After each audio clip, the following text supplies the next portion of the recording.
Сегодня я хочу приготовить для вас замечательное блюдо, но готовиться оно будет не из баранины. Сегодня я расскажу вам, можно ли готовить узбекские блюда из какого-то другого мяса, не только из баранины. Сегодня я расскажу вам о великом блюде дамляма, однако затронем секреты долмы. Что такое долма и как ее приготовить правильно. Мы выбрали чугунный, толстостенный, шлифованный изнутри и очень хорошо обработанный казан. Может ли быть казан лучше? Может. Если этот казан сделан в Японии. Мне этот казан подарил один хороший человек. Он привез из Японии несколько таких казанов. Посмотрите, полюбуйтесь на это чудо японской технической мысли. Но вообще-то говоря, это совершенно традиционный казан для приготовления риса. Вы же знаете, сколько в Японии едят риса. И да, узбекский плов в этом казане настолько необычной формы, неожиданно получается очень хорошо. До узбекского плова мы с вами когда-нибудь еще дойдем. А сегодня у нас с вами не менее великое блюдо, которое называется дамляма. Я надеюсь, вы приготовили продукты по списку, который публиковал в моих социальных сетях еще неделю назад. Лук, говядину на косточке, говяжью мякоть, морковку, помидоры, томаты. Все есть? Тогда мы начинаем с вами готовить. Но все начинается с графинчика обычного хорошего растительного масла. Мы зажигаем огонь под казаном и задаем себе вопрос. У коровы, у бычка есть курдюк? Нет. Значит, и топить сегодня нечего. Значит, все получится гораздо быстрее. Наливаем масло и раскаляем его. Дно у этого казана только на первый взгляд кажется плоским. А на самом деле оно имеет шарообразное углубление. Вы не подумайте, что для приготовления узбекской дамлямы непременно необходим японский казан. Нет, разумеется. Готовьте в обыкновенном казане, какой есть. Или даже в толстостенной кастрюле. Со мной у вас все получится. Поверхность масла заволновалась, ну, не будем дожидаться дыма. Дыма еще хватит. Будем обжаривать мясо хорошими крупными кусками, как мы с вами любим.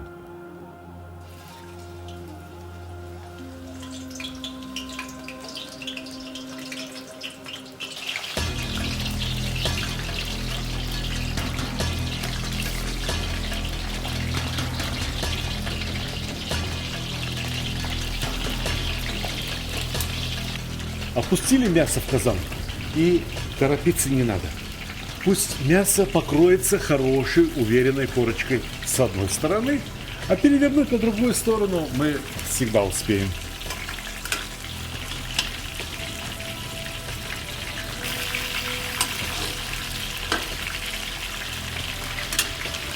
Вот не всегда удобно работать даже с самой лучшей шумовкой, изготовленной строго по моей руке. Иногда лучше взять щипцы. О, сразу дело заспорилось.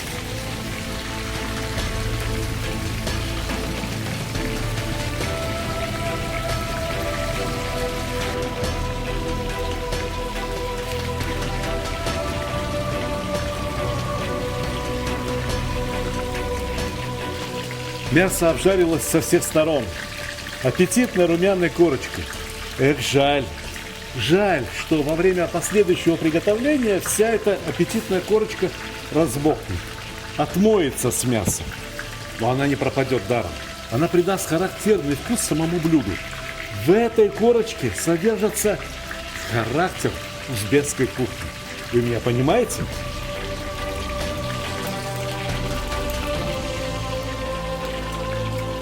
А вот вторая часть узбекского характера вкуса содержится в следующем продукте, для которого я освободил казан. Разумеется, это лук. Посмотрите, как масло разогрето. Отлично разогрето. Лук обжарится очень быстро, и это важно.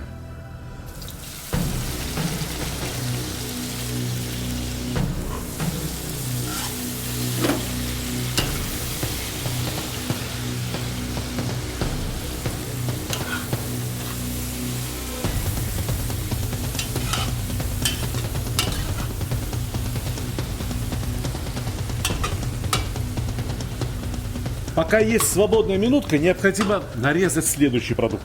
А следующий продукт угадать очень просто. Было мясо, добавили лук. Следующий продукт, разумеется, морковь. Морковь нарезаем ломтиками, ну, с 2 5-копеечные монеты. Если кто помнит, какими они были. Морковь должна и обжариться глубоко, и довольно много вкуса и аромата отдать в обжарку.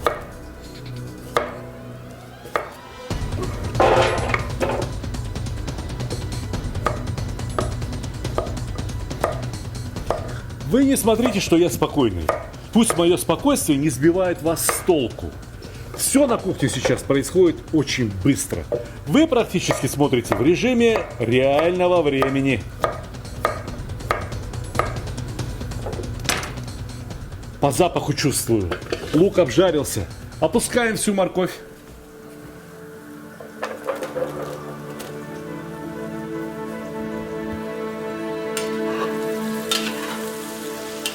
Перемешаем. Дадим и морковке окунуться в горячее масло.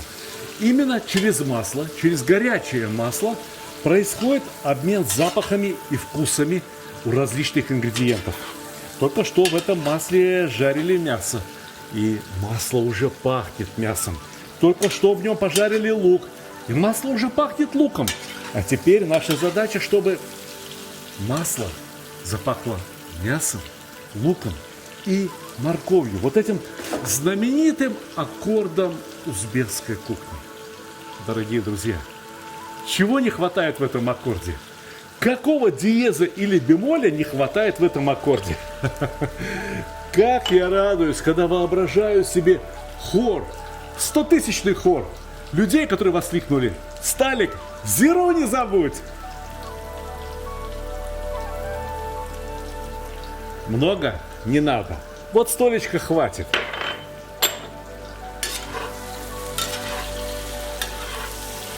Да, запахло пловом. А надо, чтобы запахло думлямой. Думляма не плов. Хотя схема очень похожа. Сначала все продукты обжариваются, потом тушатся, а потом что-то там запаривается. Например, томатную пасту. Ну, наверное, ложки 1,5.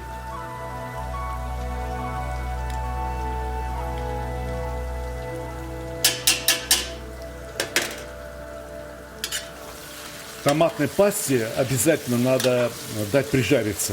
Обязательно надо, чтобы она изменила свой вкус и, самое главное, запах. Некоторые повара опускают томатную пасту без обжаривания.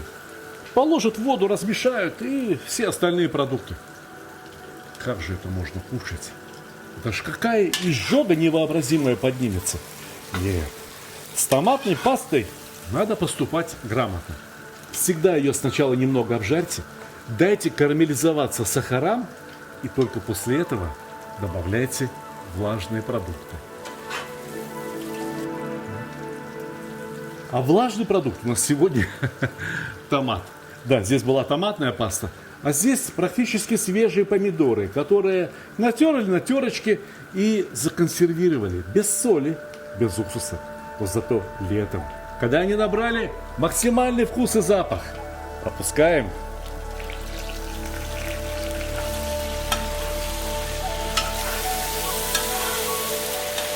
Помидорам тоже необходимо обжариться, но, может быть, не так глубоко, как в томатной пасте. Подозреваю, что у некоторых зрителей может возникнуть вопрос: и томатная паста, и помидоры, давай я положу просто свежих помидоров, не буду я класть эту томатную пасту. Нет, томатная паста и свежие помидоры — это разные продукты, как свежая рыба и селедка. Но томатную пасту я добавил не из экономии. Нет, хотя человек я очень экономный. Например, вот бокал из-под томатов ополаскиваю. Тем более, что мне все равно сюда надо добавить воду. Грамм примерно 300.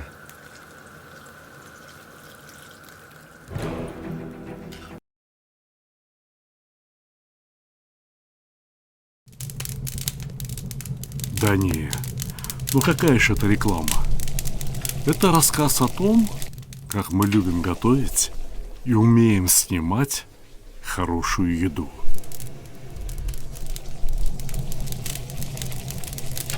Ну или толстый намек на то, как могла бы выглядеть ваша реклама, если бы вы разместили ее у нас.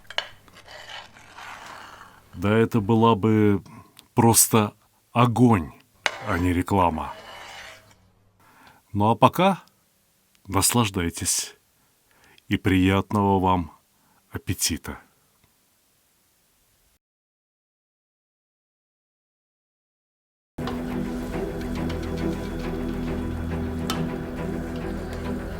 Какой красивый цвет! Но я хочу, чтобы цвет нашего соуса получился еще краше. Я добавлю в него паприку.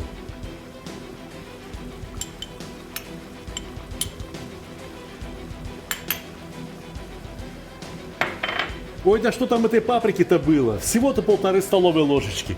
И она не острая. Она не острая. Она сладкая. Мы добавляли кислоту? Добавляли. Вот теперь надо добавить сладкую паприку. О, какой бархат. Какой отличный соус. В этот отличный соус очень уместно опустить обратно мясо. Пусть потушится в соусе. Пусть мясо отдаст свои соки в соус. И пусть впитает соус вовнутрь себя. Вкусы, ароматы, цвет. Все вот это. Ох. Укладываем не сверху, абы как, а на самое донышко. Так, чтобы соус покрыл мясо.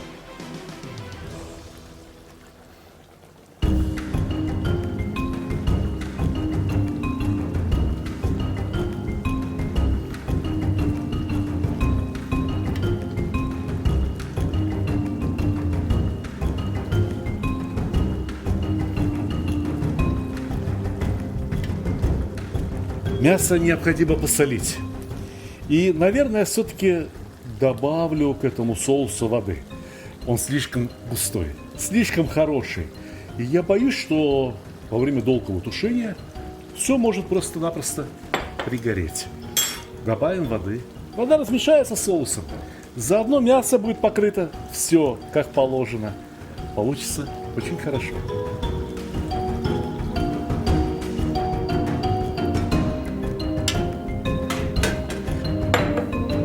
Все.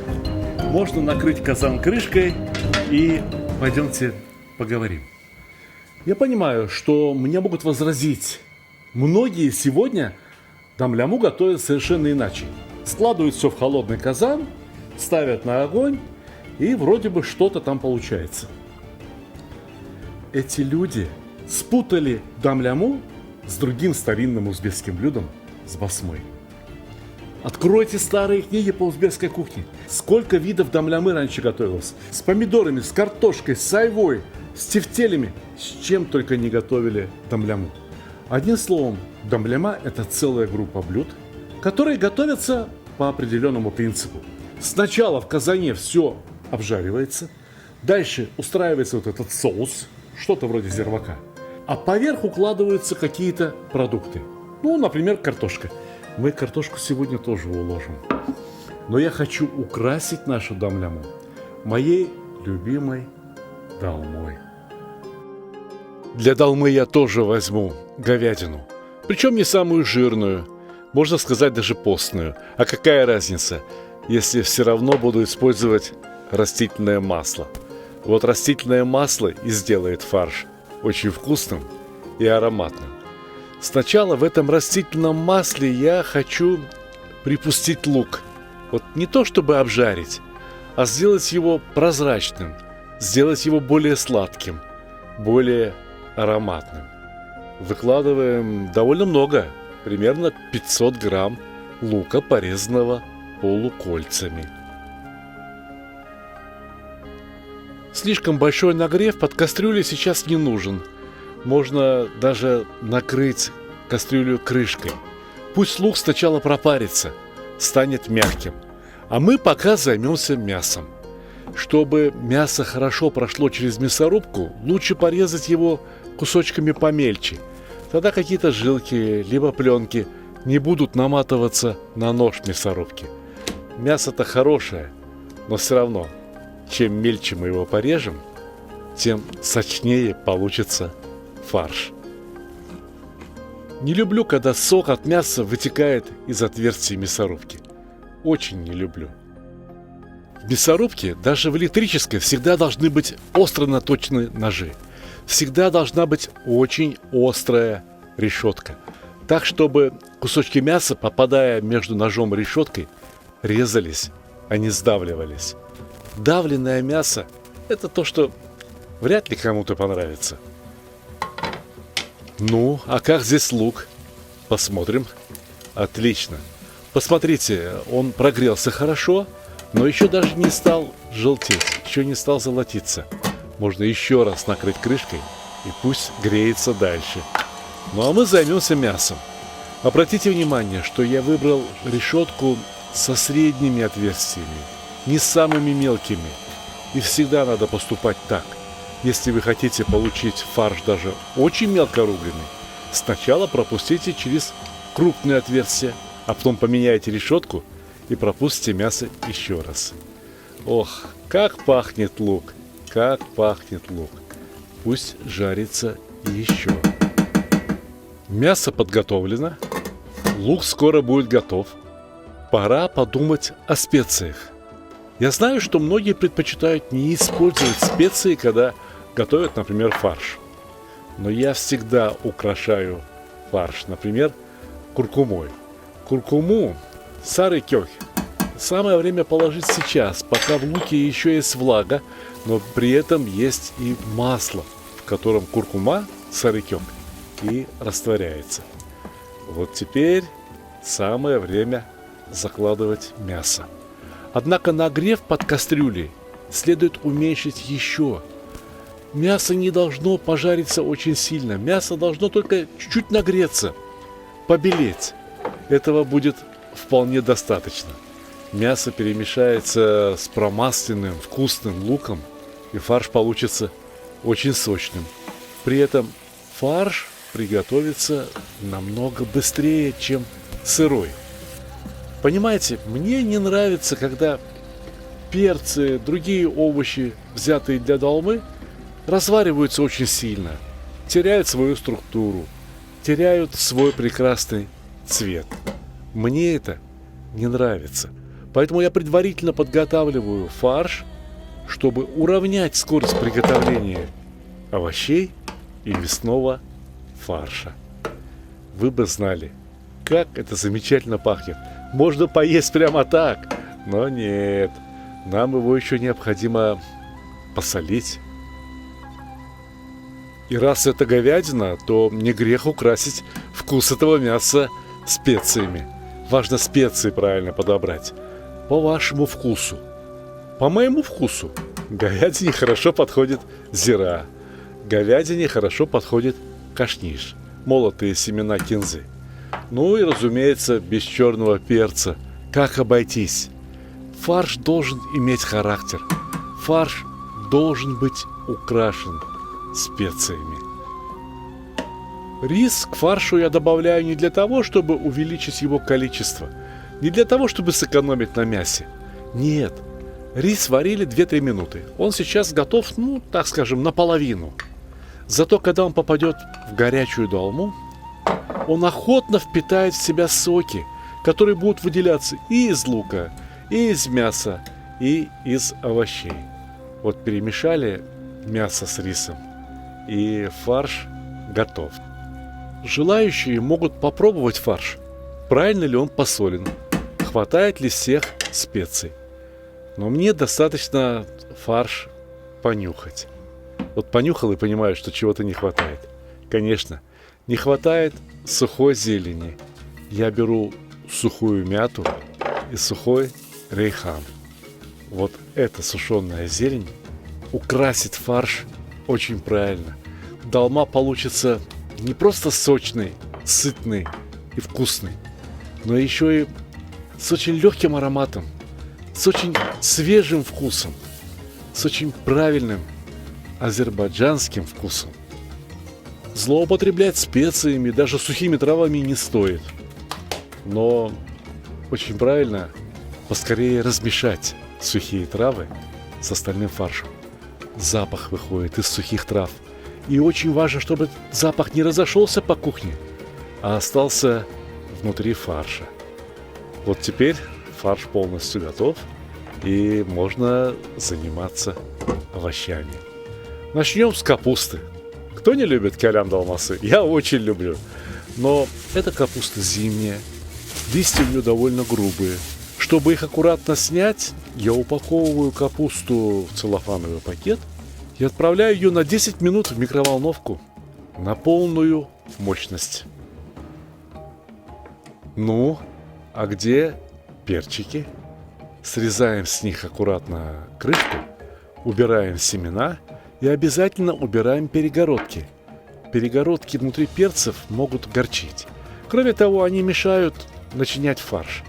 Кроме того, здесь и так есть что покушать. Зачем экономить на перегородках? Уберите аккуратненько. Не пожалеете времени. Повар должен готовить так, чтобы за столом у едоков было только одно занятие. Наслаждение вкусом, наслаждение едой, наслаждением красотой еды. Человек, когда кушает, не должен просить зубочистку. Хороший повар должен взять все заботы о едоке на себя. А люди, которые кушают, должны получать только удовольствие. Вот и капуста готова. Посмотрите, за 10 минут, что она пробыла в микроволновке, она приготовилась наполовину. Теперь листики стали помягче, их полегче снять. А свежие листики хрустящие, они хрупкие, они ломаются. Из поломанного, из изорванного листика. Что за долма получится? Но и эти листья необходимо обработать, прежде чем начинать в них заворачивать голубцы.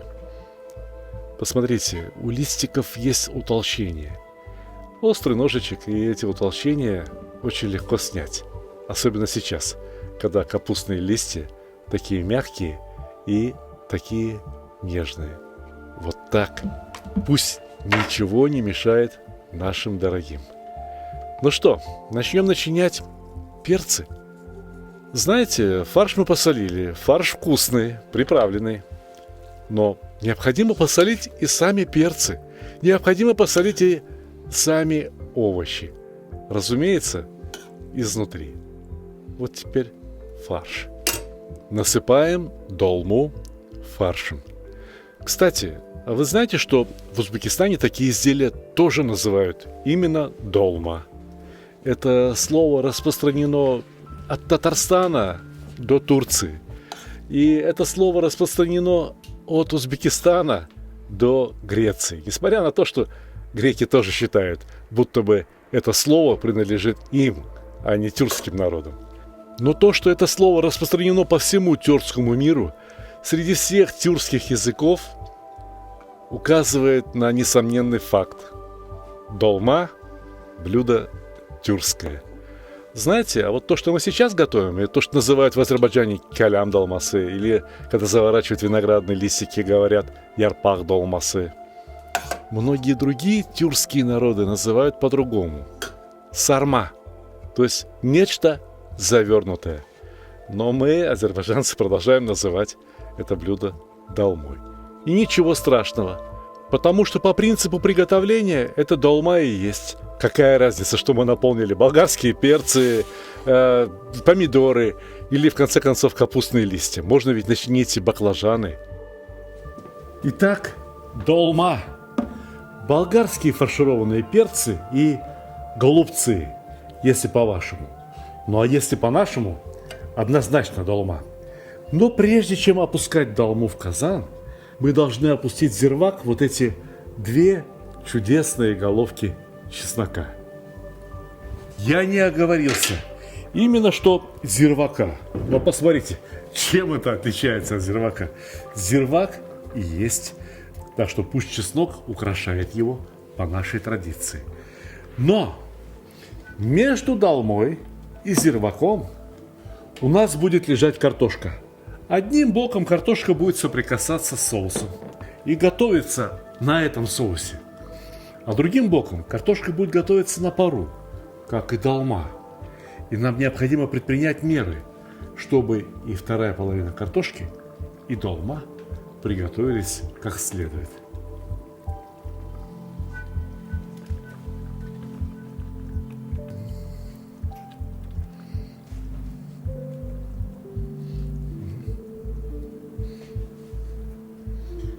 Вот если прямо сейчас накрыть крышкой казан и приготовить картошку поверх зирвака, это уже будет дамляма. Но сегодня у нас особая дамляма. Дамляма, можно сказать, мастерская. Домляма, сочлененная с долмой. Да, слово долма хорошо известно в Узбекистане, и долму в Узбекистане любят. Кстати, вот эти голубцы в капустных листьях в Узбекистане называют калян толмасы, то есть капустная долма. А бывает тухум долмасы. Тухум по-узбекски это яйцо. Что же вы думаете, что мясом начинено яйцо? Нет, все наоборот. Это яйцо расположено внутри большой мясной котлеты. Это тоже очень вкусно. Мы как-нибудь с вами обязательно приготовим такое блюдо.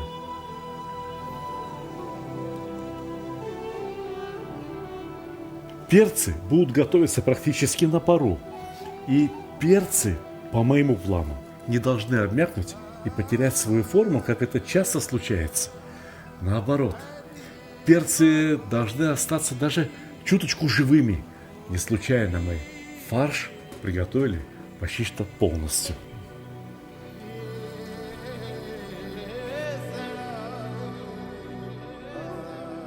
Но чтобы картошка и перцы приготовились на пару, необходимо этот пар в казане удержать. Та крышка, что я использовал до этого, пар не удержит. Я беру подходящее металлическое блюдо и опускаю его в казан. Отлично. Вот теперь сверху к казану крышка. Готовиться будет минут 30, может быть 40. Мы по запаху все узнаем.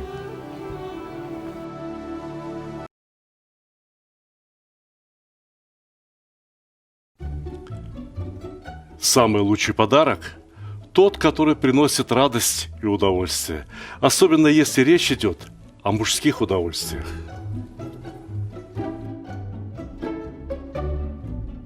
Самый лучший подарок – тот, который приносит пользу.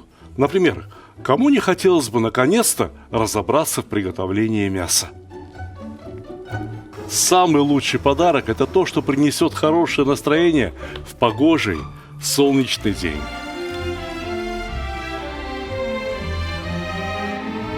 Самый лучший подарок – тот, что способен научить чему-то полезному и вкусному, ведь казан на кухне, как рояль в оркестре.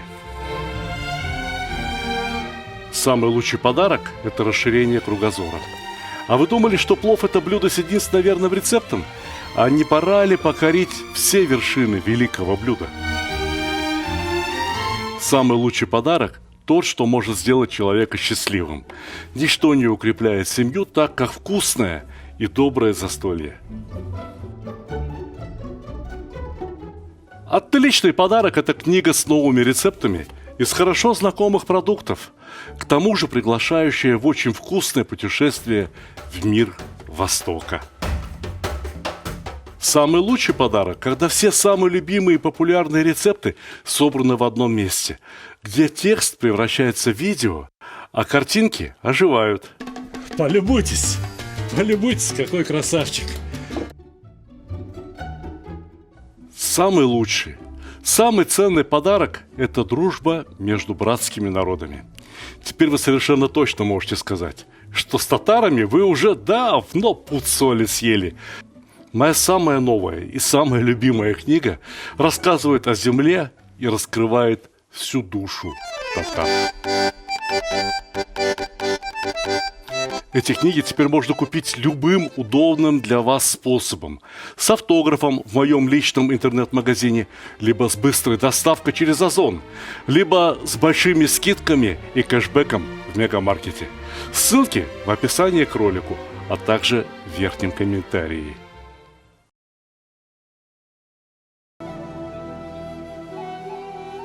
Мне хотелось бы знать, что скажут европейские повара о вас, когда вы перед ними откроете казан, а там вот такое.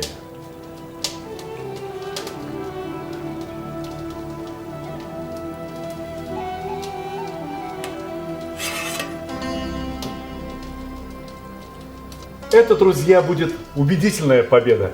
Это будет полный конфуз так называемой европейской классики. Ведь им, чтобы приготовить такое блюдо, придется вернуться на 5 недель назад и посмотреть все мои программы с самого начала.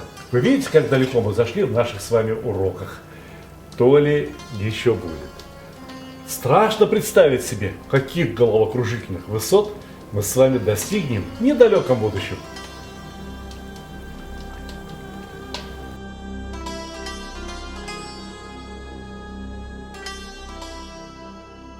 Послушайте меня, я вам серьезно говорю. У нас с вами получилось просто великое блюдо. Великолепное, великое блюдо, которое потребует великого подноса для подачи. Итак, девиз, хлопцы, яку думляму, узбеки смажутся.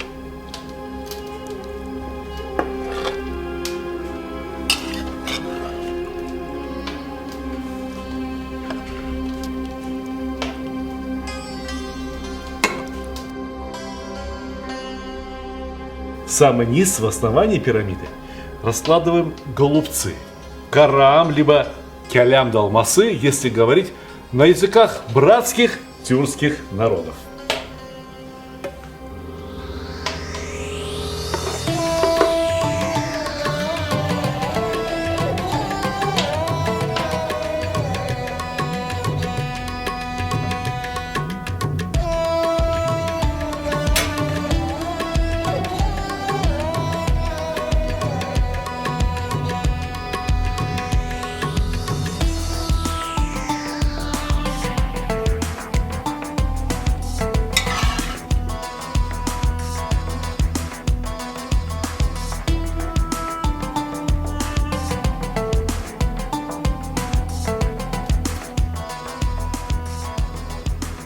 Разрешите помечтать?